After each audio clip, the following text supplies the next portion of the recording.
নমস্কাৰ। মই আবৃত্তি কৰিবলৈ লোৱা কবিতাটিৰ শিৰোনাম মৰমৰ আই। কবি আনন্দ চন্দ্ৰ আগৰৱালা। মৰমৰ আই। কোনে মোক তুলি তালি কৰিলে ডাঙৰ, মৌসনা মিঠা মাতে পাহৰি ভাগৰ। কৰিছিল স্নেহ মোক দুগালত চুমা খাই, তেৱেঁই মোৰ পূজনীয়া মৰমৰ আই। চেনেহৰ চকু পানী ধাৰেৰে বোৱাই, কোনে মোক ৰাখিছিল বুকুত শুৱাই।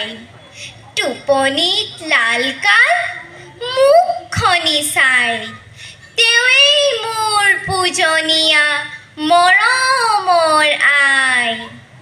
কান্দিছিল